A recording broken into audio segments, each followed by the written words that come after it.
Hello guys, magandang araw sa inyong lahat. Welcome back. And guys, so ngayon ay mag-sketch naman tayo ng horse o kabayo. Ayan guys, so ang ginamit natin pang-sketch ay ang 6B pencil na mabibili nyo sa online or sa National Bookstore. Ayan guys, ganyan lang ako mag-sketch.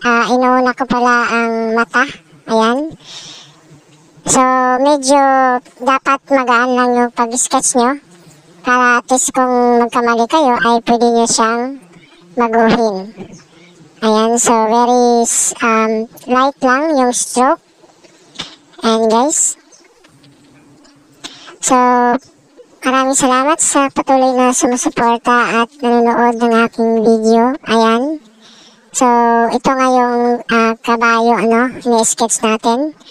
At pagkatapos nating na-sketch ay ipipainting natin to, pero sa ibang video na yun guys.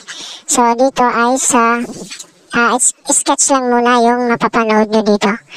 And guys, so yan po yung 6B pencil. So ngayon ay meron na namang 8B or 10B pencil na mas maitim pa, mas darker pa kaysa sa 6B. So pwede pwede kayong bumili sa National Bookstore at itanong nyo lang yung 6B pencil para sa mga gustong mag-drawing or gustong matutong mag-painting. Ayan. O kaya kung gusto nyo naman gumamit kayo ng lapis, yung simpleng lapis lang. Pwede rin naman yun.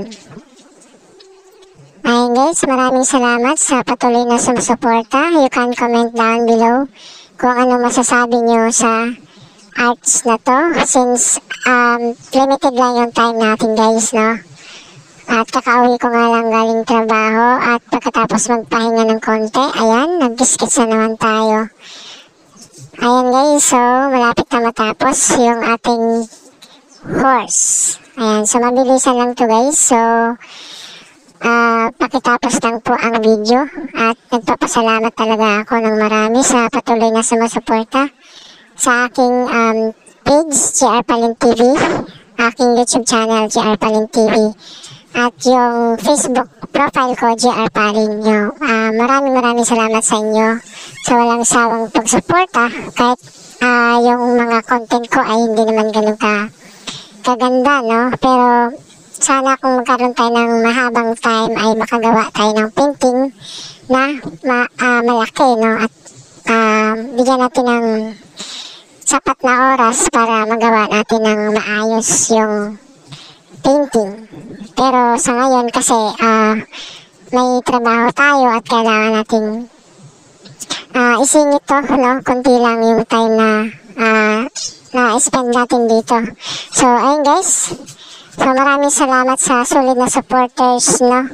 Kung patuloy tayong sinusuportahan at ayun nga guys, malay nyo, one of these days ay magbibigay tayo ng mga rewards sa mga solid na sumusuporta sa ating mga video. Ay guys, so makikita natin at malalaman naman natin kung sino-sino yung mga patuloy na nag-share, nagla-like and follow sa ating mga ginagawang arts tutorial, arts video.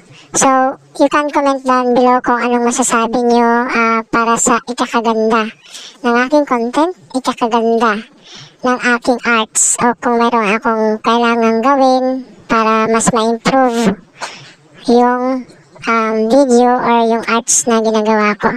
Ayun guys, maraming salamat nga sa inyong lahat sa patuloy na sumusuporta. So, yun nga, yung kabayo ay yan. So, medyo malapit nang matapos guys. Ayan. So, pagkatapos natin i-sketch, so, i-painting na naman natin. Pero sa kabilang video na yun guys. Maraming salamat.